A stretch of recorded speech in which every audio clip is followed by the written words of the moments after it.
hoje, começando mais um programa, nosso quarto programa já. Hoje a gente vai falar de uma banda que vem de 1988, que conta com Elcio no vocal e na guitarra, Hair no contrabaixo, Silvio na harmônica e Herman na bateria. Com estilo mais purista e trabalhos próprios, a banda se destaca no mercado musical por ter um repertório de blues. Hoje nós iremos entrevistar a banda Céu, Cabelo e Blues. Quem é o Hair? Sou eu. Silvio. Sou eu. Herman. Elcio. Bem-vindo, meninos. Vamos começar a entrevista? Bora lá. Queria que vocês contassem um pouquinho a história de vocês e como surgiu o nome da banda, já que a banda vem de 1988, né? E se continuou o mesmo nome, a banda. Mesmo nome, é. Aí o Assim por Diante pode contar melhor como começou o nome. O Cláudio. Cláudio, desculpa. Não, imagina. O Hair, né? É que isso vira resolução depois, a gente não pode perder essa. Hair tem que tomar um pouco de cuidado, porque quando eu ouço falar Hair e eu não reconheço a voz, eu não sei se é amigo ou inimigo. Mas enfim, o negócio foi assim, bem novinho, eu tinha uns 15 anos, comecei a ouvir rock, essas coisas todas, e acabei tendo contato com blues, né? Uhum. E eu gostei, muito mais do que de rock, por sinal. E eu queria tocar, larguei o time de futebol, do que meu pai era dono do time, para ir tocar alguma coisa. Aí você imagina, em casa já virou aquela aquela situação, né? Então, há muito tempo. Mas assim, eu não sabia tocar nada, né? Aí eu comprei um contrabaixo do pior que tinha, que era o que o meu salário mínimo de office boy dava para comprar. Tinha um amigo que tinha uma guitarra e resolvemos montar uma banda, né? E bom, era uma banda de dois. Mas tinha que ter o nome, né? Então, rumo ao estrelato as coisas têm que ir. E nem era tão charmoso quanto White Stripes. Ah, não, pode ser algum. Pavoroso. Pode ser Mulheres negras. Mulheres negras. E assim, o meu apelido era Hair, por causa do filme Hair, porque meu cabelo era uma torceira igual do ator que fez o filme. E o apelido dele era esquisito. Só que ele escrevia S-K-Y-Z. Então ficou Sky e Hair. E a gente queria tocar blues, embora não soubéssemos, né? Mal sabíamos ouvir, apreciar, quiçá tocar. E aí ficou Sky Hair Blues, mas não, peraí, cara. A gente está no Brasil, né? Vamos portuguesar a coisa, e aí ficou Céu, Cabelo e Blues. E aí a gente tocou, fizemos algumas tentativas e várias existências e acabamos largando a coisa de lado. Daí veio o nome, né? Daí veio o nome, né? E uns tempos depois eu conheci o Elcio, ele tocava com outro pessoal, né, na época, e eu não tocava com ninguém. Tanto porque eu não sabia, estava aprendendo naquela época. Aí um dia ele falou, a gente podia montar uma banda de blues, né? Que ele também tinha tido contato com blues e tinha gostado. Eu falei, vamos. E isso foi mais ou menos em finalzinho de 88, novembro, começo de dezembro, por aí. Aí fomos convidando alguns colegas, mais um guitarrista, um baterista que era vizinho dele. E começamos assim, mas aquela coisa assim, bem no aprendizado mesmo. E vocês fizeram escola de música ou não? Foi a vida que ensinou, o de ouvido, é dom, já nasceram com dom? Marcelo, Não, eu tenho formação erudita, mas depois de um determinado momento eu comecei a estudar por conta própria. Uhum. Eu e o Cláudio, o Hair, né? A gente estudou numa mesma escola lá no bairro Assunção, em São Bernardo. Chama Pentagrama. Pentagrama, isso. Isso é uma escola muito antiga que tinha lá e tal. O Silvio é mais autodidata, né? Ele aprendeu com os amigos mesmo, porque gaita é um instrumento assim, hoje em dia, Não tem professor de gaita, eu não conheço uma escola que tenha. Hoje em dia já tem. Hoje em dia já tem bastante, né? Porque as coisas foram se difundindo bastante. Até a gaita era difícil. Até o instrumento para conseguir comprar um instrumento. Bom, nessa época, nesse período aí dos anos 80, final dos anos 80, um instrumento de qualidade era coisa para quem tinha posse mesmo, para quem tinha grana. Né? Porque eram instrumentos nacionais mesmo, de confecção nacional. Tipo, Giannini não eram instrumentos ruins, não é essa a questão. Assim, o que a condição financeira nos permitia comprar era no máximo um Giannini ou uma Golden na época, que eram instrumentos com qualidade equivalente. A gente não tinha posse, assim, porque praticamente todos aqui, os pais trampando pra caramba, né? Eu era balconista de loja de instrumento. O Herr sempre foi mecânico, creio. O Mandy trabalhava na Brastemp e o Herman não lembro por onde andava nesse estagiário período. Eu tava me matando de estudar, faculdade. Essas coisas aí. E comprar instrumento era muito difícil. A importação, eu lembro que na loja que eu trabalhava, que existe até hoje, até ali no centro de São Bernardo e tal, quando chegou uma guitarra Yamaha, que nem a gente via sempre os músicos que a gente curtia empunhando Fender, Gibson e tal. Era um sonho, né? Era uma coisa longe pra caramba. Aí quando eu vi uma Yamaha pela primeira vez, eu falei, Foi quase sexual. Quanto custa? O cara falou o preço, eu falei, não dá, mas nem trabalhando pra você o resto da vida aqui. Mas até dá, mas assim, né, hoje, depois de um período, essa questão das importações, assim, ficaram mais acessíveis, né, ficaram mais fáceis, e aí começaram a aparecer mais instrumentos importados, assim, aí você consegue investir um pouco melhor. Mas naquela época era complicado, assim. Nas escolas, e aí você perguntou da formação, era isso, eu e o Harry, eu lembro que a gente estudou no Pentagrama, né? Com o Wilson? Com o Wilson, mesmo professor, inclusive. Ele dava aula de contrabaixo para o Harry e aula de guitarra para mim. O Marcelo falou que tinha essa formação aí acadêmica bem erudita. Eu fiz o núcleo de criatividade e depois eu fui atrás de uma formação um pouco mais específica. Mas em determinado momento, como eu falei, eu não tinha tempo e outros problemas foram aparecendo de frequentar uma escola formal, aí eu continuei estudando por conta própria. Entendi. Essencialmente... Foi mais por conta. Eu só fazia violão também, depois instrumento base. Certo. E alguns amigos que tocavam gaita, que já tocavam, foram passando algum tipo de toque, alguma coisa assim. E a formação da banda foi sempre a mesma ou não? Não, mudou bastante. O Herman, assim, até engraçado, a gente estava conversando isso na semana passada. Domingo retrasado, né? Que a gente estava conversando assim e tal, que foi assim, o Herman ele é contemporâneo nosso, assim. Nós dividimos numa ocasião, palco numa escola, tinha um festival de música em São Bernardo e tal, e aí tinha a nossa banda, tinham bandas pra caramba, mas estávamos nós lá e tava uma banda que ele tocava à época. E aquela época tinha muito desse negócio, um cara leva a bateria, outro leva o amplificador, e vai todo mundo juntava as coisas para poder fazer o evento acontecer, né? E o Herman, ele tava nesse evento aí. Só que eu já conheci o Herman antes, porque a gente estudou na mesma escola. Né? Então a gente já se conhecia de lá, e lá review o Herman e tal, aquela coisa, mas assim, tudo, cada um preocupado com o seu setlist, cada um preocupado com o que vai fazer no palco, tocar. E lógico, aí no decorrer do tempo, assim, né, até nos dias de hoje, por exemplo, eu e o Herman já tocamos em outros projetos juntos, tal, não sei o quê, mas a formação da banda Céu, Cabelo e Blues especificamente não, é assim, a base somos nós três, né, assim, a base eu digo, que começou, que desde o começo. E o Herman entrou recentemente com a gente, né, eu conversei com ele e tal, e aí ele resolveu, que pra gente é um prazer enorme, porque a gente adora o cara e tal. Então, o Herman participou de outros projetos já com o Elcio juntos, mas não Céu, Cabelo e Blues. Já tocamos blues, inclusive. Blues, sim. Isso. Tocamos blues juntos, mas não com a Céu, Cabelo e Blues. Não foi sempre a mesma formação. Aliás, a formação mudou bastante, assim. Mudou bastante. Desde o começo nós éramos chegou um período que a gente estava em 3 guitarristas, por exemplo. Tinha tecladista também, né? Teve tecladista, teve de tudo. Palhaço, a banda teve... Sanfona. Palhaço, sanfona, vai sanfona. Tudo, teve de tudo já. É muito tempo. 2 gatistas. A gente uma coisa muito surpreendente da Céu, Cabelo e Blues no comecinho lá atrás, foi que em meados de 89, a banda acho que não tinha 1 ano ainda. E a gente tocava em alguns bares assim, mas uma coisa curiosa de São Bernardo na época é que tinha pouca banda tocando nos bares, né, cara? Não tinha muita banda, né? E normalmente as pessoas acabavam conhecendo a gente assim, porque...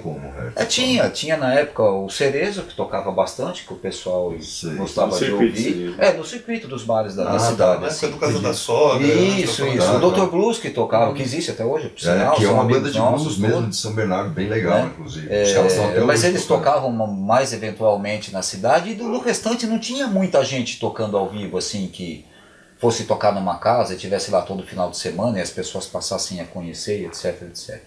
E uma coisa muito curiosa é que a gente tinha acho que uns 6 ou 7 meses de banda, já tinha um repertório relativamente extenso já. A gente já tinha aprendido a tocar um pouquinho.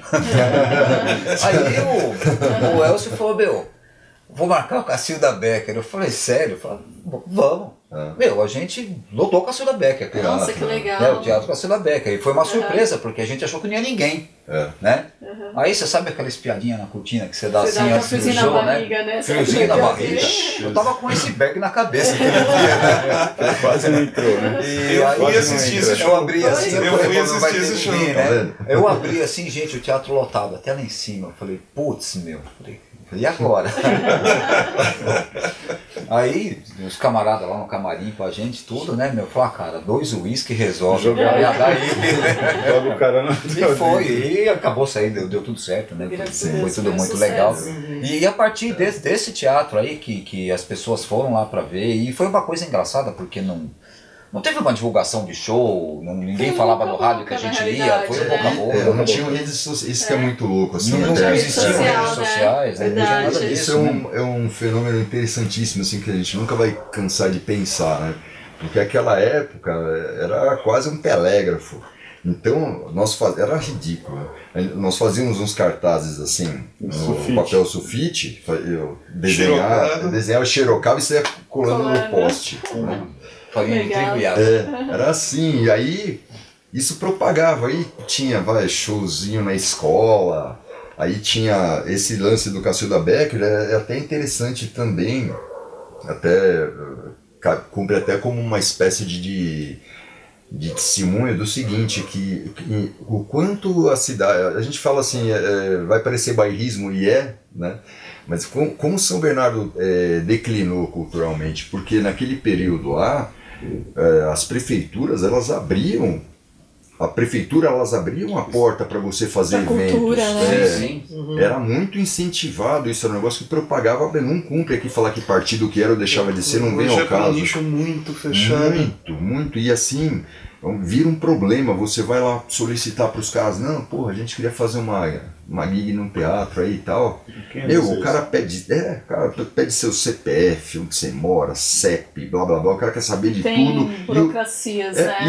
E a última coisa que os caras se preocupam é em saber se você realmente sabe tocar. É o que é interessantíssimo, eu falo assim, o cara nem sabe o que eu vou fazer com o teatro. Nessa época eu me lembro que a gente ensaiava no quarto da casa deles. Sim. A gente precisou gravar uma fita e assim, o recurso que a gente tinha era um aparelho de som 3 em 1, um microfone para microfonar tudo, e assim, a gente nem dava cabo de microfone para conseguir mandar 2, 3 pro negócio lá, né?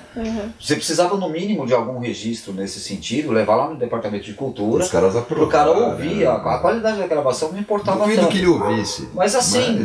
Ainda que fosse para cumprir um protocolo. Eu acredito que sim, viu? Pode acho que ser, nessa época assim, sim. Pra avaliar se a banda bem... sabia tocar, se era alguma coisa que valeria realmente a pena pôr no teatro. E outra coisa legal dessa época é que como não tinha, o Herr tinha falado, não tinha tantos lugares que tinham música ao vivo, não tinha também tantas bandas assim, a rede social era o boca a boca, a gente é muito um show do outro.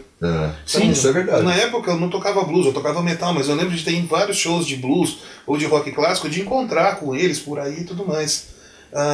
Eu falo, a gente está tocando junto agora, mas sempre teve junto. Sempre teve junto de algum modo. De algum modo. E isso era legal, porque a gente acabava conhecendo o circuito por estar nele e no boca a boca do pessoal. Na verdade a gente vivia isso. A gente vivia época, isso. Né? Tinha. E assim, tinham, por menos bandas que tivessem, saiu, não falo nem por nós, tá? Vocês não fiquem muito metidos. Mas dali saiu muita gente boa. Tem muitos caras que hoje tocam em bares em São Paulo, que são bandas sensacionais, assim, músicos dessa mesma geração da gente. e que frequentavam os mesmos ambientes e que iam uns aos shows dos outros e tal, mas assim, caras da melhor qualidade, que se você for começar a enumerar aqui, você perde conta. A banda Tudo Pelos Ares tocou no Rock in Rio, nós tocamos, eu e o Fizemos Roberto tocamos Tudo Nossa, Pelos, que não sei se legal. você tocou Também. no Dudu, os caras tocaram no Rock in Rio, a banda sensacional, e junto do bom, quem não tocou, aí a pergunta quem de $1 milhão, tem uma Pelos pergunta Ares? que vocês não conhecem, quem nunca tocou no Tudo pelos ares. Du, um abraço. Pro Dudu lá que tá morando em Manaus hoje, ele conseguiu através de lá de Manaus. Nossa, Entrar legal. nesse Rock in Rio, muito louco, assim. E pra gente. Sensação, né? Demais. Ele, Porque eu imagino, cara, né? Eu, quando eu vou assistir uma banda, isso eu falo pra todas as bandas, eu vejo lá vocês tocando, né? A banda tocando, eu me imagino lá, não sendo cantora, não sendo música, eu me imagino lá e eu sinto, tipo, a sensação de que se eu estivesse lá, o frio na barriga já me dá ali embaixo, não participando, né? Tipo assim, deve ser uma sensação maravilhosa, né? Você chegar num lugar, tocar e você ver todo mundo participando. Imagina um teatro cheio, Teatro cheio. né? É Isso muito deve ter legal. E você sabe que sido ele um tem- Rock in Rio, né? Isso é Meu, sensacional. E tem uma coisa assim, o lance do frio na barriga, assim, ele sempre existe, cara. Não tem como, tem né? que existir. Porque eu imagino assim, se por mais simples que seja o lugar que a gente vai tocar, por pouca gente que tenha assistido, ou umas casas legais, que nem todos nós já tocamos em casas legais, em casas conceituadas de São Paulo, Moema, aquela região lá toda, né? Casas bem frequentadas, caríssimas para entrar por sinal, algumas, né? Só entrou porque tava tocando. Só né? entrou porque estava tocando, né? Eu imagino que se algum dia a gente subir num palco e perder esse friozinho na barriga antes da primeira nota, eu acho que a gente ia perder o objetivo de estar ali. Então Você rola entendeu? até hoje, né? Porque assim, se a gente entrar lá com aquela plena segurança de que não, tudo vai correr muito bem, não tem... Eu acho que você acaba perdendo um pouco da ligação com o público, entendeu? Esse pinguinho de ansiedade, pô, E será que vão vocês gostar? se inspiram em alguém? Quando vocês começaram, se inspiraram Sim, em algum sim. artista nacional, Sim. eu acho que, internacional? acho que é Claro. legal cada um falar um Todos pouco de nós, si, né? Quanto às referências, tem inúmeras aí, né? Desde instrumentistas a cantoras, que eu gosto bastante, guitarristas. Então, assim, dar um nome em específico assim fica muito difícil. Mas, assim, uma pessoa que não exatamente influenciou, mas que me inspirou bastante é um brasileiro, o André Cristóvão. É um cara que ele conseguiu trazer o blues para o Brasil e trazer o blues para perto das pessoas. Não ficou aquela coisa que ninguém conhece, aquela coisa meio elitizada, sabe? Ele conseguiu aproximar um pouco a coisa e popularizar um pouco o gênero aqui no Brasil. Foi o Flávio Guimarães, dos Blues Etílicos. A gente seguia muito eles, assim, pra época. Além de ser tocar o que a gente estava tentando fazer, ele tinha, na banda tinha um instrumento, uma pessoa que tocava o instrumento que eu tocava, que era esse artista. E eles estão aí até hoje também. Nossa, Entendeu? Tá. Legal. Bom, essa pergunta é um pouco complicada, porque eu gosto de muita coisa diferente. Antes de tocar com eles, inclusive, eu estava tocando com a banda de reggae, dentre outras coisas. Mas eu gosto de música boa que não agrida meu cérebro, basicamente. Mas minha maior influência foi meu avô paterno. Ele era percussionista de orquestra e não conheci, né? Ele faleceu antes de eu nascer, mas conheci ele através das histórias que meu pai contava e tudo mais. Criou uma referência, né? É a maior inspiração, vamos Uma dizer assim. inspiração lá. Eu, no meu caso específico, assim, o cara que... O primeiro disco de blues que eu comprei, eu estudava na Escola Pan-Americana de Artes, né? Então tem um lance que é muito louco, que é assim, que eu tinha grana para pegar o ônibus. Né? Eu pegava 4 conduções, 2 para ir e 2 para voltar, né? Aí que eu fazia, para ir, você tá naquela preguiça monstro, né? Então tem que ir nos 2. Para voltar, eu falei, bom, vou economizar a grana de um. Então eu juntava a grana que sobrava do troco de um busão, eu ficava guardando. Você voltava a pé? Voltava a pé, voltava a pé. Quem nunca, né? Opa. Quem nunca? Eu pegava, descia a Avenida Angélica ali, subia e tal, e pegava São João e ia. E naquela época tinha, nossa, eu vou longe, mano. Tinha um mapping, uma loja do mapping ali e tal, e tinha o setor que vendia vinil, né? Vendia vinil. Mesmo depois que lançou CD, eu só fui ter CD muito depois, porque não tinha grana pra comprar aparelho de CD. Mas era vinil, isso daí nós estamos falando no mesmo período, tá? 86, 85, coisas assim, 84 pra frente ali e tal. E o primeiro disco que eu comprei foi um disco do B.B. King. Nossa. Que é até um disco interessantíssimo, Vai, que ele DJ. faz um show, que ele faz um show numa cadeia e tal. Foi o primeiro disco de blues que eu comprei na minha vida, foi o primeiro contato que eu tive com o blues, assim. Eu adorei, né, cara? Eu ouvia, minha mãe curte muito Elvis, né? Eu ouvia Elvis, ele tocava alguns blues, mas não sabia que aquilo era blues, porque não parecia blues pra mim, assim. Era branco, eu falei, não é blues. Pensava, besta, moleque, idiota. Mas beleza, aí depois veio esse disco do B.B. King, mas assim, o meu pull mesmo, assim, pra esse lance do blues foi um disco que é lendário, que é do John Mayall e os Blues Breakers, e o guitarrista é o Eric Clapton. Então esse disco foi o que eu comecei a ouvir e falei assim, putz, meu, isso é legal, isso é muito louco, dá pra fazer, tá, não sei o que, tá, cabia, eu conseguia executar, por aí, né? eu conseguia executar, então dava. Então foi o disco que me deu um pull, assim, me jogou nesse lance do blues, assim, foi esse daí. É o Stepping Out, chama esse disco, bem legal. E agora, falando um pouquinho mais da intimidade, assim, né, na hora do show. Quem dá mais vexame no show? O Harry. Eu falei que eles iam acabar com a reputação, né? Ainda bem que vocês estão longe, né? Não, peraí, isso aí depende do dia e do estado de todo mundo. A gente brinca assim, deixando Na assim, verdade, né? assim. Hoje foi Quem brinca mais, quem bebe mais, quem demora pra chegar no show. Olha, e assim por Aí diante. você parte foi com do- 4 pontos que cada um tem. Exato. Quem chega mais atrasado? Ele. Haja vista hoje, chegou atrasado. Nem Pouco, mas chegou. Quem bebe mais é uma discussão longa, demora. Longa e interminável. Quem fica pior, você quer dizer. Se tivesse uma garrafa, a gente podia te mostrar na prática. Mas a gente tá sem garrafa hoje. Não, a gente bebe assim. É impossível você não falar de qualquer nível de relacionamento, não é só banda, e não falar de treta, sempre tem. Nossa, não tem. Uma Só que a gente. vocês convivem É. quantos anos juntos, Ah, né? Talvez vocês convivem mais entre vocês do que com a própria família. Então, teve uma época que foi mais, Sim, assim. sim, teve uma uma época que época, a gente sim. praticamente morava junto. Porque é outro fenômeno aí da sociedade moderna, os ensaios em estúdio, né, Sim. Marcelo? Porque não tinha isso, era ensaio na garagem. Não, na verdade existiam estúdios, a gente não tinha dinheiro pra pagar, porque era Existia. caríssimo. Era bem mais caro. A gente Era tinha dinheiro, caríssimo. quando muito, pra comprar caixa de ovo e forrar a parede, pra dizer que tinha um estúdio. Hoje Não em dava, dia estúdio tem não dava. estúdios aí, estúdios bons com equipamento de qualidade, que por R$50 a hora você faz um ensaio. Então, pra gente hoje, Onde 25 é pau esse? cada um. São Paulo tem um monte. Mas assim, vamos dizer que com 25 pau cada um você faz um ensaio no estúdio. É. Naquela época não, trazendo em dinheiro de hoje, você ia gastar uns 500 pau pra entrar no estúdio, pra pensar lá dentro. Pra ensaiar. Era muito caro pra ensaiar, então... Nós nem sabemos necessariamente assim, a quantidade.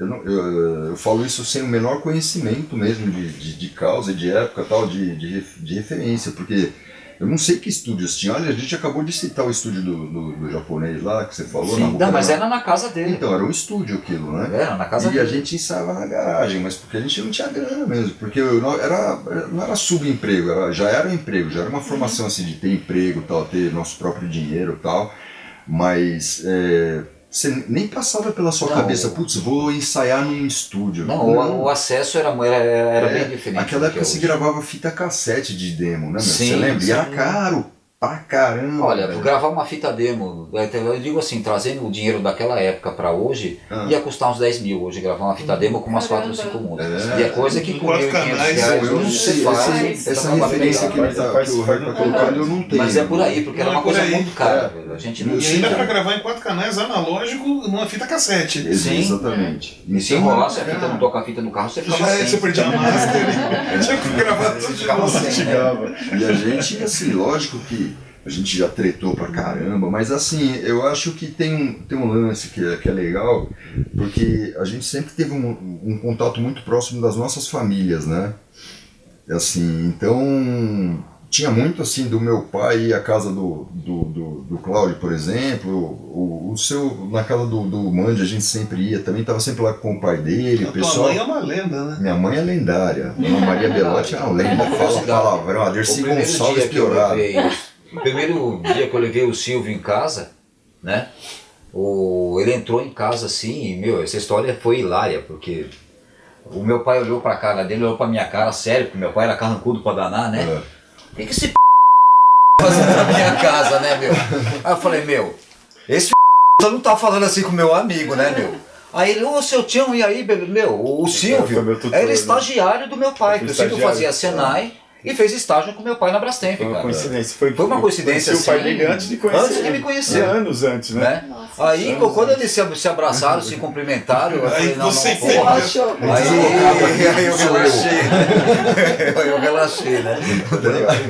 E a gente teve muitas assim, discussões e tal, mas hoje em dia a gente tem maturidade, então é a mesma Não, coisa tem que eu maturidade falei. e tem discussões também, mas... Eu digo que assim, maturidade de discutir e não ficar falar, tá caducando. Não, mas assim, a gente já discutiu, já assuntos da banda, a gente já chegou assim, Sim, sempre tem. falar, meu, Não tem como, sempre né?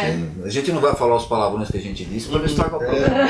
Como é que fala? Mas assim, era aquela coisa que não virava raiva, meu. Nunca virou. Nunca foi. Mas Nunca a gente chegamos fala assim, nunca nível chegamos de no extremo de e- sair na porrada, Não, por exemplo. É porque nada disso. hoje, Não, né, não. eu falo, né, que por muito tem menos as bandas hoje se Sim. desmancham, né? E precisa ter maturidade, né? Precisa saber que cada um tem uma personalidade, lidar com isso, né? E que você não tá num dia bom e o outro tem que entender. Tinha um amigo nosso, Karina, o Gerson. O Gerson. Ele sempre falava que banda é como se fosse casamento, só que sem a parte gostosa. Não, e Então detalhe, né? você tem que saber levar Detalhe, Pois né? é. O casamento de poliamor, né? Porque mais 4 negros você tá lá, você tem que se dar bem com os 4. Falei, cara. casamento é um só, né? Várias, Casamento é uma só, né? Não, e tem as coisas que são circunstanciais da vida mesmo, você tem que saber levar isso na boa. E assim. vocês ainda possuem fãs que ainda seguem vocês desde aquela época, que vão ainda em show? É, eles vão de bengala no Amigos. show, mas não. Tirando se já morreram. Se eles já Não, morreram. tem, Não, tem, tem tem. sim. Tem, né? Ah, uma coisa muito curiosa é que a gente ficou.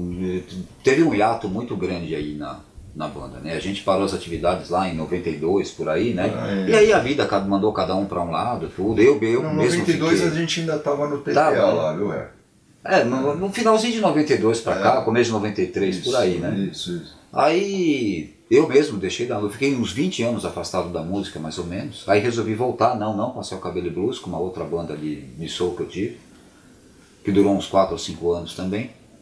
E Começou a mentir já, mano. Começou a somar as datas aí. E aí a gente anunciava, né? Eu ia no show da Improvisíveis, que eu tocava, que existe até hoje, que é uma puta banda legal, por sinal, né? Sim. Com o resto, Essa e nós quando tocamos a gente se juntos. reencontrou- Nós três tocamos juntos. Na verdade, quem olhava pra Improvisíveis alguns anos atrás e via seu cabelo hoje, eu falo assim, pô, esse Harry é filho da puta, e rapou a banda pra ele, né? E tá todo mundo aqui, né? Mas enfim, demos um hiato muito grande Eles são aí. sensacionais, né? São. Os caras são uma Pessoas banda bem- maravilhosas. E a banda que eu tocava, a Suite, a gente acabou terminando com a banda, a Improvisíveis também acabou mudando formação, tudo, e a gente acabou sobrando. Aí um dia o Elcio falou, A meu, gente nós, sobrando. né, sobrando, né? Fale por você. Nós nunca paramos.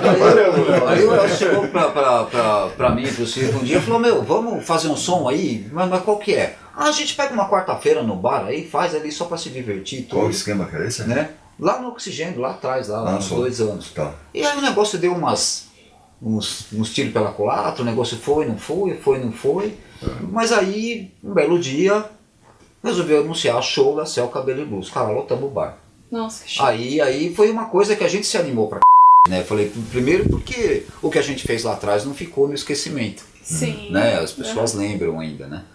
E muita gente foi lá ver. E detalhe, não foi só gente que frequentava E os até- lugares. E até responde a pergunta dela Sim, mesmo, né? Isso e que muita você gente nova, nova que eu digo assim, não nova de idade, nova de público mesmo, que foi lá, ouviu, gostou. fala. A Que já gente tinha ouvido falar e que nunca teve oportunidade de ver e falou, meu, essa banda que meu tio falava. Sim, exato.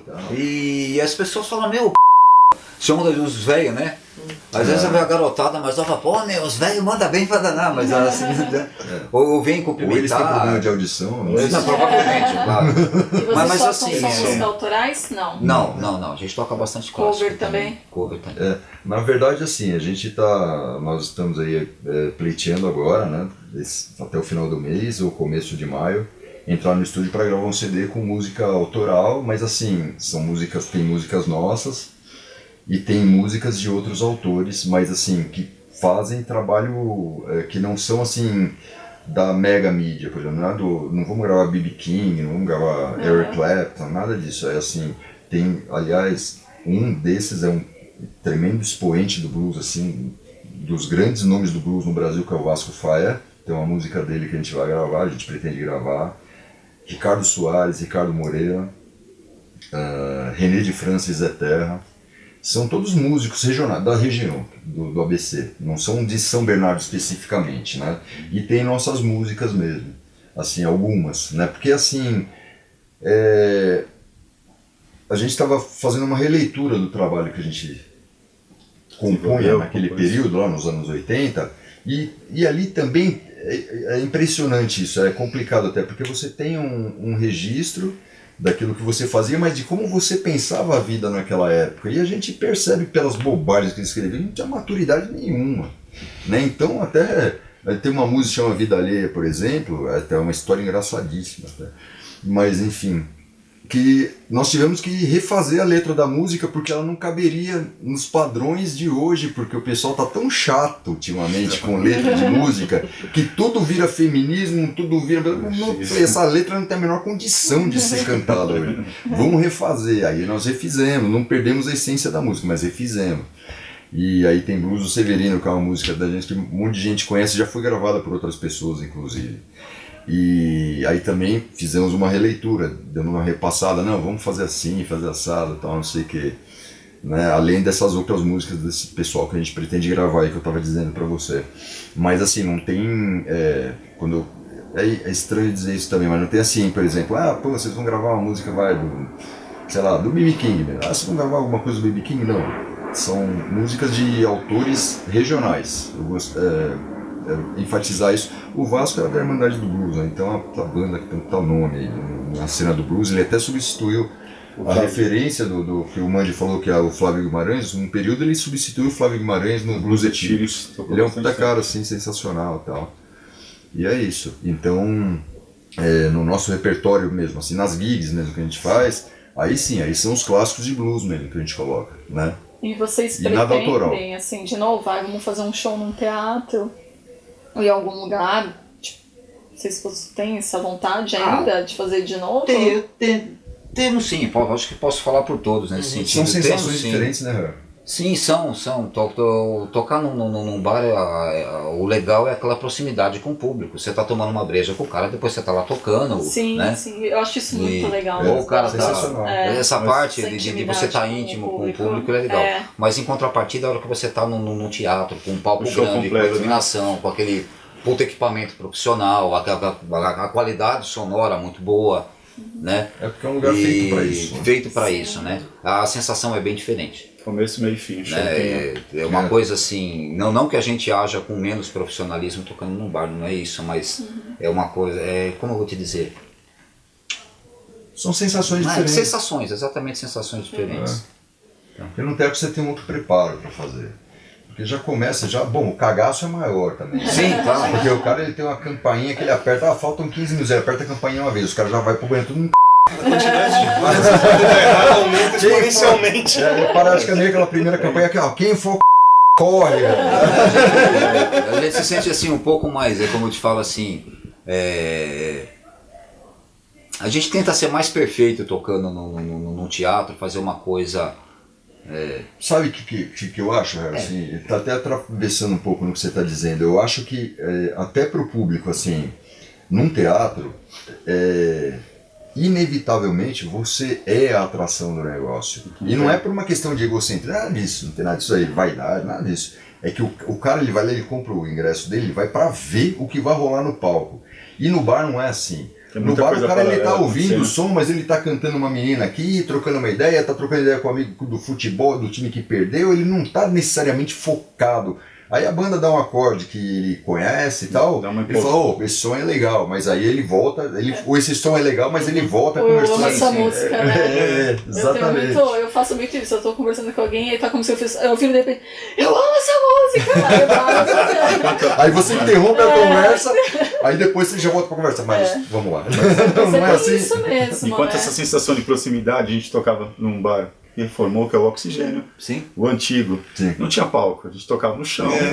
Misturado Então, nas mesas. Quantas vezes eu tocando gaita, eu bati o cotovelo na cara de uma pessoa que tava passando lá. Literalmente as pessoas passavam no meio da banda.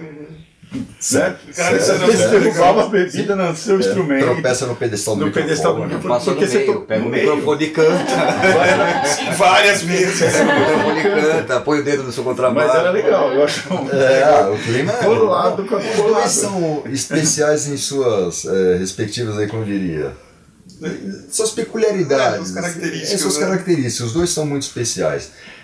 Mas assim, a questão do teatro eu acho hoje em dia um pouco mais complicada pela questão do acesso mesmo. Eu acho que não Muita tá... burocracia, né? Muita burocracia. Acho Isso que daí... essa parte cultural caiu bastante. Muito. Pela minha visão, né?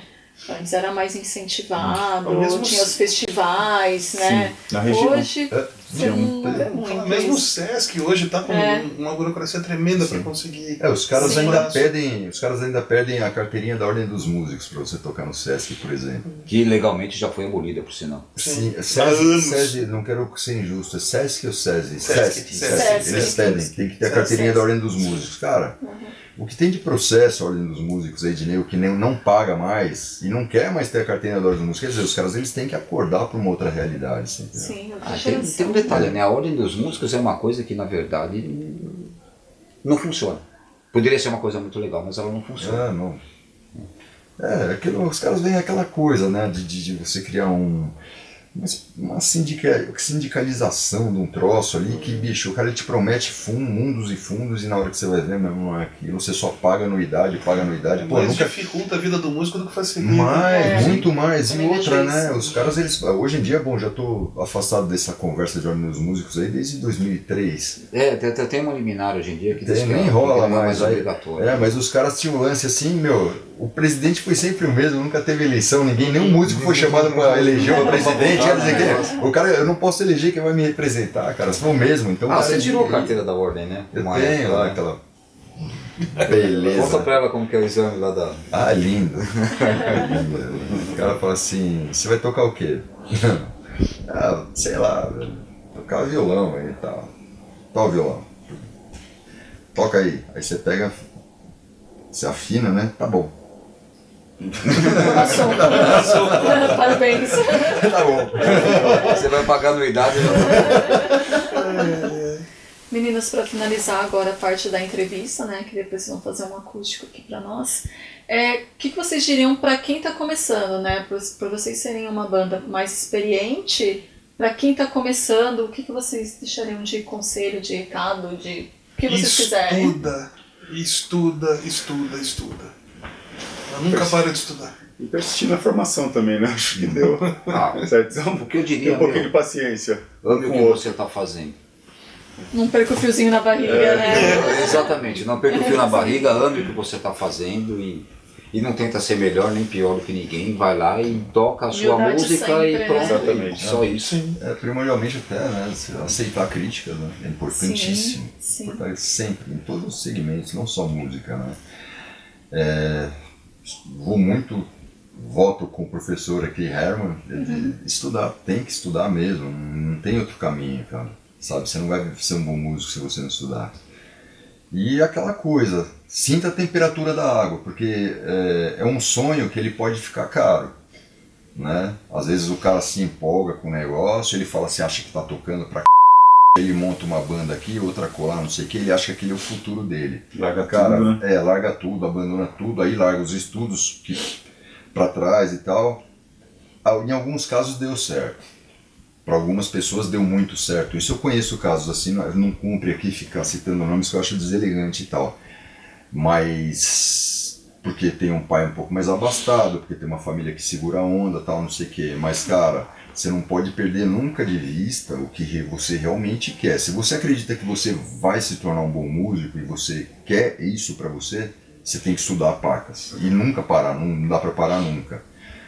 Agora, você sempre tem que estar ligado em tudo que está acontecendo à sua volta, né? De repente, assim, pô, é muito legal a vibe de você estar tocando e você faz novos amigos, você arruma N namoradas, etc, etc, ok, muito legal. Só que assim, daqui pra frente, o que te segura lá na frente? Como é que vai ser pra lá? Vai ser sempre isso? Você aguenta esse bang até o final ou não? Então você tem que sentir a temperatura da água, velho. Se você vê que não dá, você já tira o pé e fala assim, não, quer saber, eu vou tocar de onda, vou ficar curtindo, porque eu gosto, mas vou tentar arrumar uma segunda qualificação, porque essa é a parte engraçada de falar que você toca, né? Mas você trabalha? Eu sei de ouvir isso. Em todas A as única entrevistas coisa que que nós eu não fizemos, eles presenciei. falaram que todo mundo faz essa mesma pergunta, né? pergunta. A única coisa que eu não Normalmente quem presenciei pergunta isso é o foi sogro, né? a parte da N namoradas aí, essa parte aí. Pra você não como deu ela também, não- o seu visual era o pior possível, mas você deu uma Senhor melhorada. Marcelo, o senhor toca assim, mas o senhor não trabalha, né? O que você faz? Então, você tá, qual é o seu trabalho? É muito isso. legal. Assim, não sei se isso é uma fórmula mágica, se é um... Não posso dizer nem que seja um conselho a ser dado, mas eu penso muito nisso, assim. Eu acho que eu não teria feito nada diferente do que eu fiz, por exemplo, né? Mas eu tenho, paralelo a tocar, hoje em dia eu toco nesse esquema, eu toco de onda, eu curto, tenho, além de tocar com eles, toco com outros amigos, vou assistir meus amigos tocarem também, e eu acho muito legal, muito legal. Música só me deu, prazeres assim, na vida, gostei muito de ter entrado no meio e de fazer parte do meio até hoje, mas eu não vivo dela.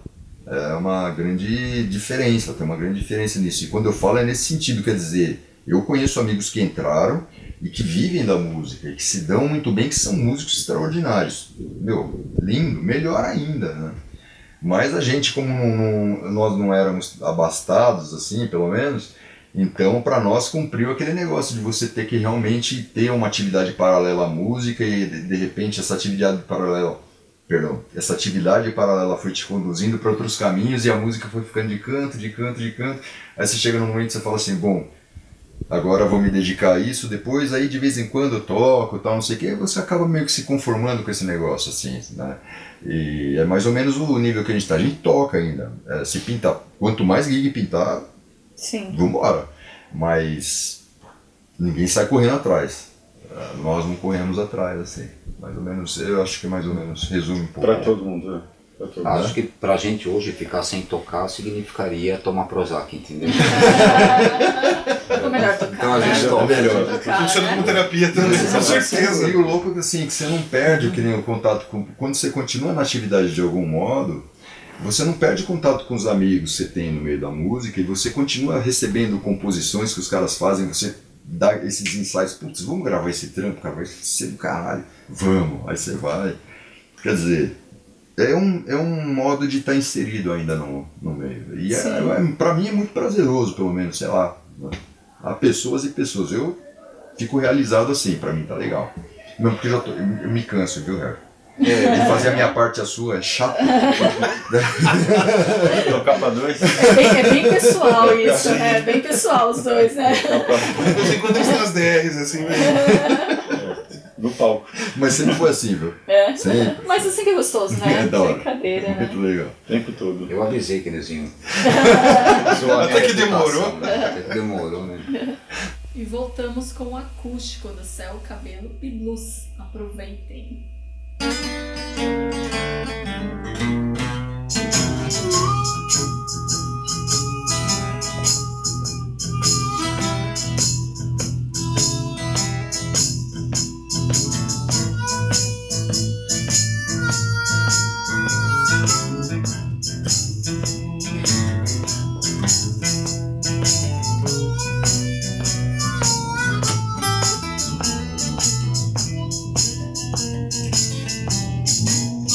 Todo dia de manhã, contando com a própria sorte, marmita na mochila, pensando em voltar pro norte. O do Severino era ser discriminado na grande cidade, pois lá na sua terra, pelo menos, havia igualdade.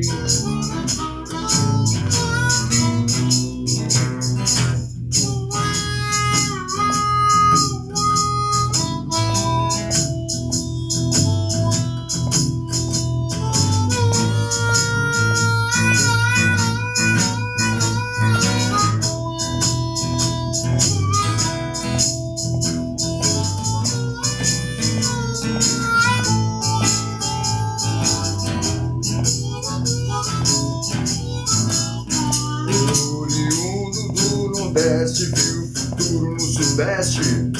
Ficava aperreado ao ser chamado cabra da peste. O blues do Severino era ser discriminado na grande cidade,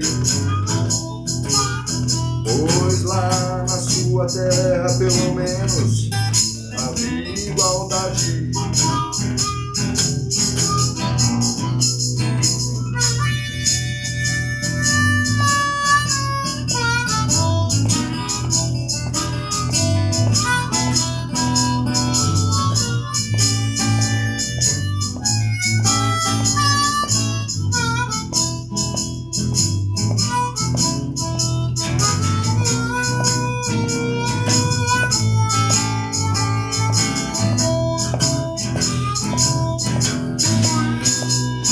Pensou em vir pra cá, ser bem recepcionado. Voltou com o pé na bunda e muito amargurado.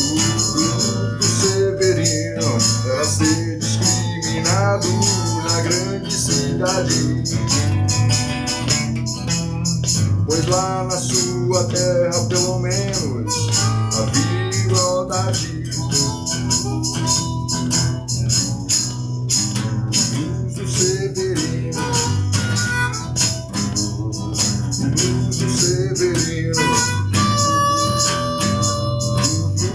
Severino, Severino era ser discriminado na grande cidade.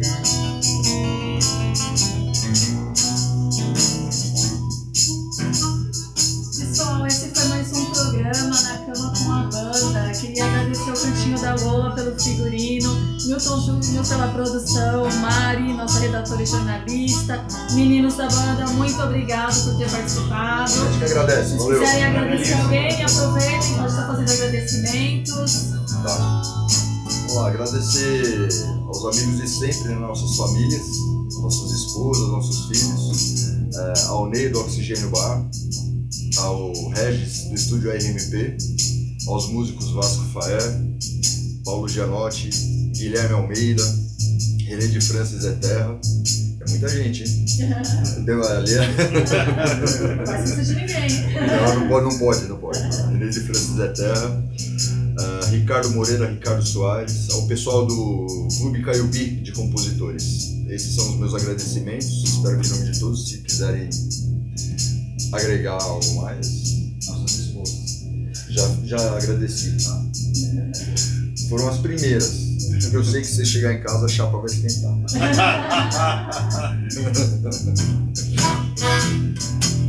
E claro, agradecer a Karina e todo o pessoal da equipe aqui por ter nos acolhido, pelo convite. Foi muito prazeroso. Muito obrigado a todos vocês. Beleza?